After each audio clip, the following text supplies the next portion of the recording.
வணக்கம், நான் டாக்டர் சண்முகப்பிரியா, குழந்தைகள் நல மருத்துவர், ரியோ ஹாஸ்பிட்டல், தஞ்சாவூர். குழந்தைங்களுக்கு காய்ச்சல் அடிக்கடி வரக்கூடிய விஷயம். காய்ச்சல் வந்தா என்ன பண்ணணும் பண்ணக்கூடாதுன்னு தெரிஞ்சுக்கலாம். முதல்ல குழந்தைக்கு தலை சூடா இருக்கு, உடம்பு சூடா இருக்கு, காய்ச்சலா இல்லையான்ற டவுட் நமக்கு வரும். காய்ச்சலா இல்லையான்னு தெரிஞ்சுக்கணும் அப்படின்னா ஒரு தெர்மோமீட்டர் யூஸ் பண்ணி டெம்பரேச்சர் எவ்வளவு இருக்குன்னு பார்த்து ஃபீவரை கன்ஃபார்ம் பண்ணிக்கணும். அதுக்கப்புறம் குழந்தைக்கு உடல் சூட்டை தணிக்கிறதுக்கு ஈர துணி வச்சு துடைக்கணும். அந்த மாதிரி ஈர துணி வச்சு துடைக்கிறதுக்கு மென்மையான கிளாத்தா யூஸ் பண்ணுங்க. ரொம்ப சூடான தண்ணியோ இல்ல ஐஸ் கட்டியோ யூஸ் பண்ணாதீங்க. மிதமான வெந்நீர்ல துணியை நனைச்சு அதிகமான இருக்கிற நீரை புழிஞ்சிட்டு அதுக்கப்புறமா குழந்தையோட உடலை துடைக்கணும். ரொம்ப கனமான ஆடைகளோ, ஸ்வெட்டர், கம்பளி, 2-3 போர்வை போத்துறது, அது மாதிரி எல்லாம் பண்ணா குழந்தையோட சூடு அதிகமாகும். குழந்தையோட சூடை தணிக்கணும் அப்படின்னா ஒரு layer of soft clothing use பண்ணுங்க. காட்டனா இருந்தா பெட்டர். அடுத்து குழந்தைக்கு என்ன மருந்து கொடுக்கணும் அப்படின்றது நீங்க ரெகுலரா காமிக்கிற பீடியாட்ரிஷியன் பிரிஸ்கிரைப் பண்ணிருப்பாங்க.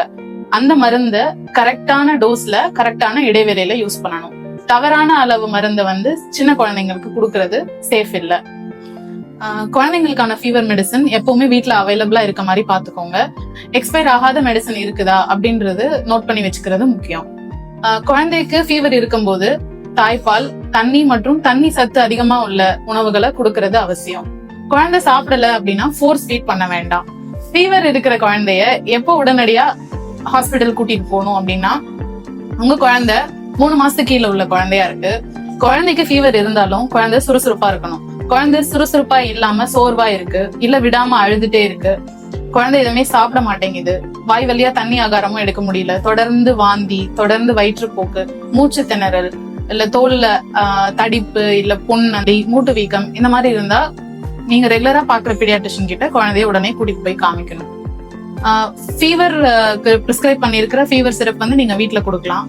பட் ஆன்டிபயோட்டிக் மட்டும் நீங்களா மெடிக்கல் ஷாப்ல வாங்கி யூஸ் பண்ணாதீங்க. ஆன்டிபயோட்டிக்ஸ் ஸ்டார்ட் பண்றதுக்கு முன்னாடி பீடியாட்ரிஷியனோட அட்வைஸ் இருக்கிறது தான் நல்லது.